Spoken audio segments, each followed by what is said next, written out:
በሌላ ሴት አትቀይረኝ። ለኔ የሚያስፈልግህን አይነት ሴት እንዴት መሆን እንደምችል ብቻ አስተምረኝ። የምጠይቅህ ይህንን ብቻ ነው። ሰላምና ደህንነት እንዲሰማህ የሚያደርገው ምን እንደሆነ አሳየኝ።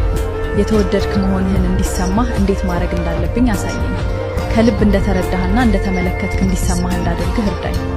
ምክንያቱም እስካሁን ላላቀው እችላለሁ። አንተን ከማጣት ይልቅ ግን መማርን እመርጣለሁ።